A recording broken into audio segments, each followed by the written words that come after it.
Bienvenue dans cette vidéo dans laquelle on va parler de l'alcool et plus précisément de l'alcoolisme. Je me présente, je suis Malek Fatala et je suis une diététicienne nutritionniste. Alors, qu'est-ce que être alcoolique? En fait, c'est très simple, c'est être dépendant de l'alcool. Mais qu'est-ce que la dépendance?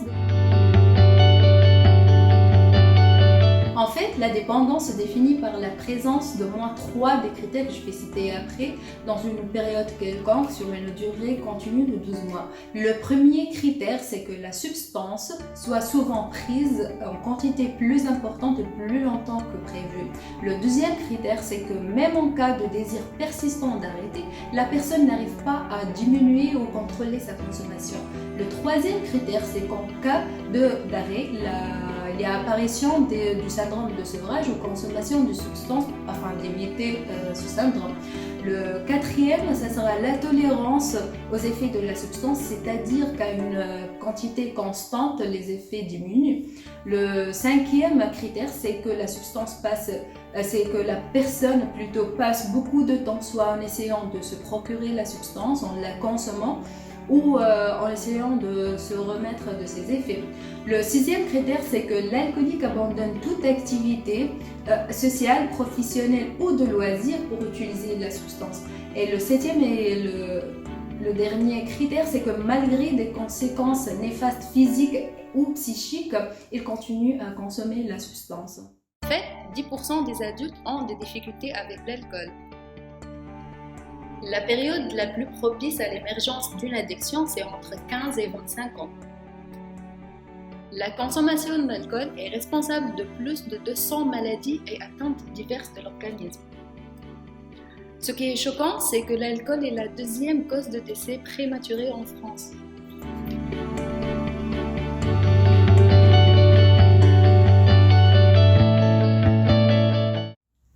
À 10% d'éthanol absorbé vont être éliminés par les voies urinaires et sudorales ainsi que par l'air expiré.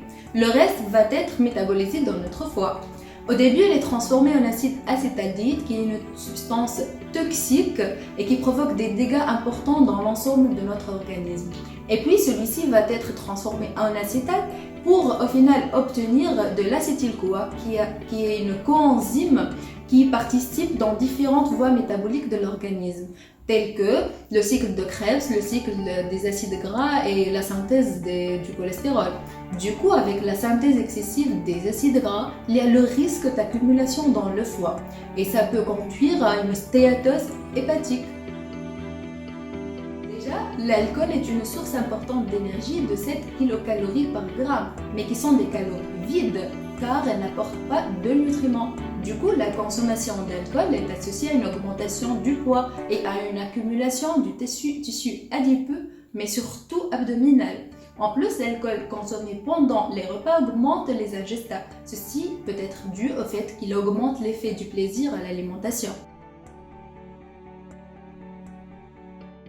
D'autre part, il ne faut pas oublier que les calories fournies par l'alcool font partie de l'apport journalier énergétique.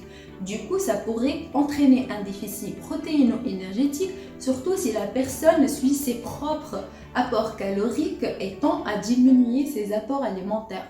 Déjà, dans l'étude menée par notre groupe sur des personnes buveurs d'alcool, on a constaté qu'il y a 12% des candidats qui font attention à leur apport calorique de l'alcool. En plus, il y a aussi le concept de drinkorexie, c'est-à-dire que l'alcool remplace la nourriture, d'où la personne tend à sauter des repas pour pouvoir boire de l'alcool et ingérer le moins de calories possible. Ceci est considéré comme un trouble alimentaire. L'alcoolisme chronique est associé à un déficit en vitamines hydrosolubles, surtout de la famille B, mais également en vitamines liposolubles. Ceci est dû à une carence en apports alimentaires comme pour la vitamine C, la vitamine D et le calcium. Voir aussi l'effet toxique de l'alcool sur les cellules intestinales entraîne une diminution de l'absorption, mais aussi il y aura une altération du métabolisme hépatique. La vitamine K par exemple elle est mal absorbée et ceci est dû à des atteintes organiques entraînant une malabsorption des graisses. L'alcool provoque aussi une perte du magnésium dans les urines, ce qui se corrige après le sevrage. Alors, parmi les conséquences de l'alcoolisme, c'est la déshydratation de l'organisme. En fait, il perturbe le contrôle de l'équilibre hydrique, d'où élimination excessive de l'eau. Avec toutes ces modifications et ces lésions sur l'organisme, plusieurs pathologies peuvent apparaître comme les cancers de l'œsophage, de la bouche, de l'estomac ou autres, des maladies du foie comme la cirrhose, du pancréas et des troubles vasculaires, ainsi que les maladies du système nerveux et psychique.